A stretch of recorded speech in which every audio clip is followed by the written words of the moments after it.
নমস্কার বন্ধুরা, পারস ইচ্ছে ব্লগে আপনাদের স্বাগত। ডিসেম্বর মাসের প্রথম দিকে যারা ভাবছেন কিছু শীতকালীন ফুলের গাছ বসাবেন, কিন্তু আবার ভাবছেন যে এই গাছটা কবে বড় হবে বা কবে ফুল পাবো, আবার আদৌ বড় হবে কি না, তাদের জন্য এই ভিডিওটা খুব উপকারী।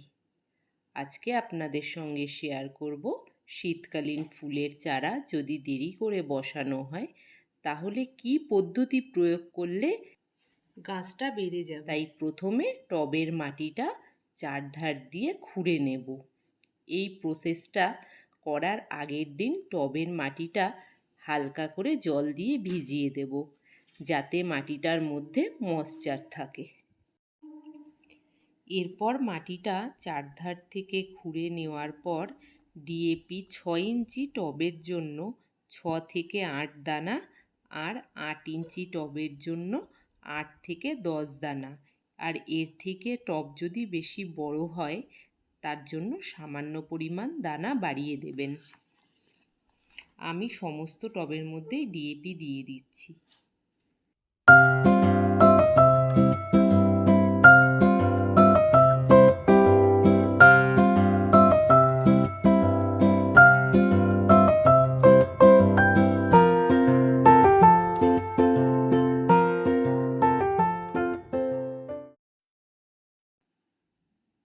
অন্যভাবেও আমি ডিএপি প্রয়োগ করি, সেটা হচ্ছে সর্ষের খোল ভিজিয়ে দুদিন পরে ওর মধ্যে আন্দাজ করে ডিএপির দানা ভিজিয়ে দিই। তার দুদিন পর ওই সর্ষের খোল পচা জলটা নিয়ে অল্প অল্প করে টব অনুযায়ী আমি গাছের গোড়ায় দিয়ে দেব, প্রথম ডিএপি দেওয়ার 10 থেকে 12 দিন পর। আমার সমস্ত টবে এখন ডিএপি দেওয়া হয়ে গেছে। এখন মাটি দিয়ে আমি ডিএপি সারগুলোকে ঢেকে দেব।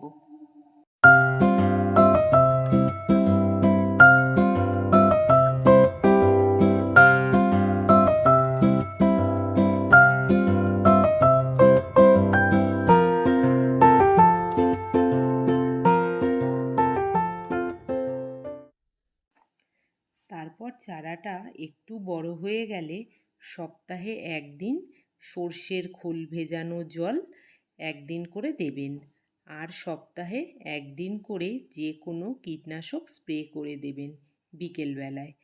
আর গাছটা যেখানে রাখবেন সেখানে যেন ফুল সানলাইট পায়, আর জলটাও একটু বুঝে দেবেন। মাটি ভেজা থাকলে জল দেবেন না যতক্ষণ না মাটির ওপরটা শুকোচ্ছে। আমার সমস্ত গাছগুলোতে সার দিয়ে মাটি দিয়ে ঢাকা হয়ে গেছে। এবারে ভালো করে জল দিয়ে দেব। আপনারাও সার দেওয়ার পরে জল দিয়ে দেবেন। আপনারা এইভাবে পরিচর্যা করুন, দেখবেন খুব ভালো রেজাল্ট পাবেন। আজকের মতো এই পর্যন্তই। পরবর্তী ভিডিওতে আবার দেখা হবে। ভিডিওটা যদি ভালো লেগে থাকে তবে একটা লাইক করবেন আর সাবস্ক্রাইব করে আমার পাশে থাকবেন।